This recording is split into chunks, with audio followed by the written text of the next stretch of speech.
Hiriyaa sobaa wajjin jiraatu irra diina dhugaa wajjin jiraatu irra wayya jedhamaa mitire. Hiriyaan tantee tan sobaatii fafakkeessituudha moo hiriyaa dhugaa qabda ka jedhu yoo beekuu barbaadde viidiyoo kanaa gadhumaa dhageeffadhu siin jedha. Atis akkasuma hiriyaa gaariidha moo hiriyaa amala badaa qabu ka obsaan si wajjin jiraataa jiran akka taate addaan baafatta inshaallah. Hagadhumaa dhageeffadhu siin jedha. Assalaamu alaikum warahmatullaahi wabarakaatu. Akkam jirtan obboleewwan nagaya qabdu jirtu fayyaa keessanii. Amala badaa yeroo hedduu namarraa hin jaallanne ka akka atin hiriyaa gaariillee namaaf hin taane si godhu keessaa tokkoffaa irratti hiriyaa fafakkeessitu yeroo sitti hajamte qofa nama gaarii of fakkeessitu yeroo sitti hajamte namni akka isii si bira dhaabbatu namni akka isii gaarii kasiif yaadu kasin bira dhaabbatu ka yoo ati amtes daqiiqaa takkatti si bira dhaabbatu ka yoo atin waatti hajamteef si godhu hin jiru isii dura namni isii dura dhufee si bira dhaabbatu hin jiru.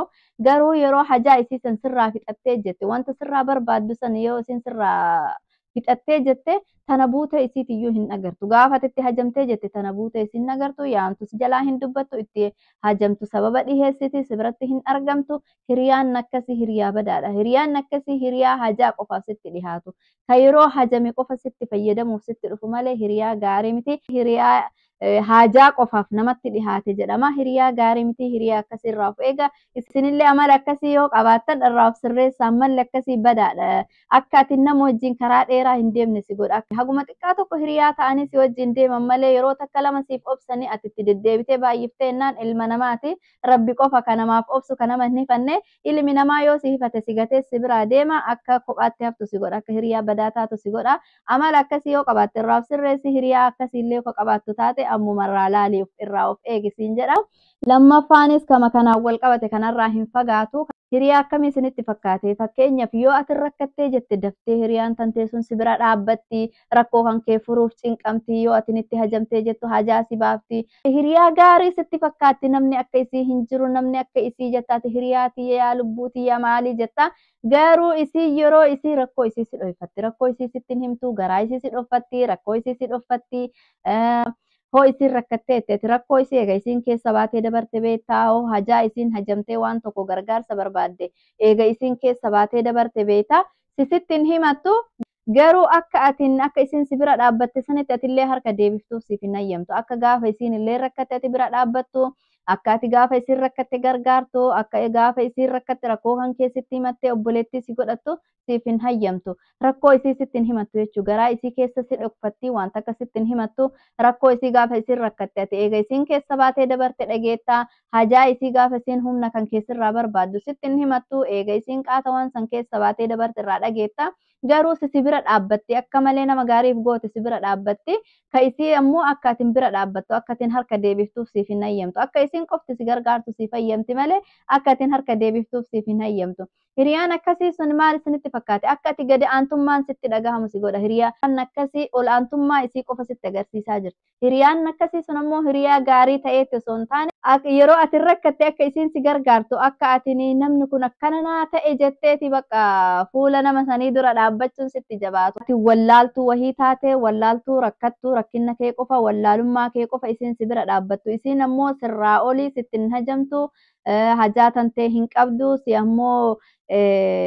ammoo rabbumaaf jecha si gargaaraaf si bira dhaabbattee isin hajaa tanteetirra guddoodha sitti hin hajamtu gadhaantummaan akkasitti dhagahamu si gooti. Amala akkasiillee yoo qabaattan irraa of sirreessaa. Hiriyaa teessan yoo dhugumaan jaallattanii wajjin jiraattan rakkoo isii sitti himadhaa rakkoo kan keetii sitti haa himattu. Akkasii wal jaalladhaa waliin deemaa malee rakkoo namaa qofa bira dhaabbattee tiyya hin dhokfadhaa tiyya namatti hin himadhu yoo jette akka ati hiriyaa badaa taatu si godha. Kanaaf yoo nama akkasii ka ta'u taate jalqabuma hiriyaa hin godhatinii yoo ka godhatte ammoo amala akkasii irraa osoo of eegdee bareedaadha. Amala akkasii yoo qabdan sirreeffadhaa. Hiriyaa amala akkasiillee qabdu yoo qabaattanillee ammumarraa of eegaa isiniin jedha. Sadaffaa irratti ammallee hiriyaa hamilee si cabsisu. Atin hiriyaa tiyya jettee waan tokko godhuudhaaf hiriyaa tantee tana dhuftee haasofsiiftaa waan akkanaa kan argee akkana godhachuu barbaada akkana ta'uu barbaada akkam jettee gaafattaani isin ammoo faallaa saniitti si deebiti hiriyaa si bira hin dhaabbanne. Waan tokko ati itti himtee wanta yaaddu tokko wanta akkanaa godhuu barbaada yaada akkanaa qaba jettee dhuftee mariitti dhiheftee waliin mari'achuudhaaf deemtu isin ammoo yaada kan keessan mataa keessa gadi dhooftee si cabsiti. Fakkeenyaaf yoo ati nama abbaa manaa wahii argadhe jaalallee wahii argadhe itti heerumuu barbaada nama akkanaati jettee itti himta yookaan biizinasa wahii banatuudhaaf waan akkanaa godhuu barbaada jettee itti himta.